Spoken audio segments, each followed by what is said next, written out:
দেখুন, কিছুক্ষণ আগেই আপনাদের বলছিলাম যে জাল সার্টিফিকেট তৈরিতে 4 জনকে গ্রেপ্তার করেছে দিল্লি পুলিশ। তারপরেই জানালাম যে পাসপোর্ট জালিয়াতিতে ব্যাংক অ্যাকাউন্ট ভাড়া।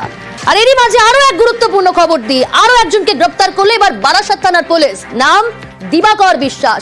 কিভাবে সে জড়িত আরো ডিটেল আপনাদের জানাতে পারবে প্রতিনিধি জিয়াউল রয়েছে সরাসরি আমার সঙ্গে।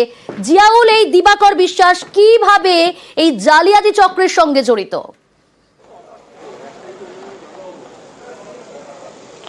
দেখো, দিবাকর বিশ্বাসকে আজকে রহরা এলাকা থেকে গ্রেপ্তার করা হয়, তার বাড়ি অশোকনগরে।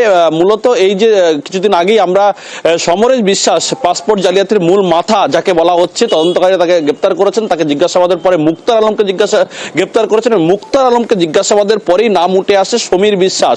এই সমীর বিশ্বাসই হচ্ছে মুদির দোকানের আড়ালে তিনি এই ব্যবসা করতেন এবং তার একটি ছেলেও পুলিশ কর্মী। ফলে প্রভাব খাটিয়ে তিনি এই ধরনের কাগজপত্র বাংলাদেশিদেরকে এখানে নিয়ে এসে তাদেরকে বৈধ অবৈধ কাগজপত্র করে মোটা অঙ্কের টাকা আদায় করতেন।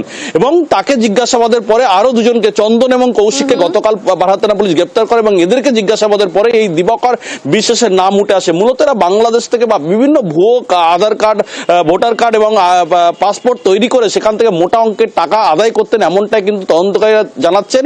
এবং এখনো বেশ কিছু নাম কিন্তু রয়েছেন, তার কারণ এই চক্র কিন্তু একটা বড় চক্র এবং এই পুরো মাথা কিন্তু সমরেশ বিশ্বাস। এবং পরপর এখনো পর্যন্ত শুধু বারাসাত এলাকা থেকে কিন্তু 4 জনকে গ্রেপ্তার করা হয়েছে এবং সবাই কিন্তু আধার কার্ড, পাসপোর্ট এবং সবটাই মোটা অঙ্কের টাকা দিয়ে বাংলাদেশি সহ যারা অবৈধভাবে এদেশে আসতেন তাদেরকে কিন্তু এই কার্ড পাইয়ে দেওয়া হতো, এমনটাও তদন্তকারী জানিয়েছেন। ফলে এখনো কিন্তু পুলিশের রাডারে আরো বেশ কয়েকজন আছে।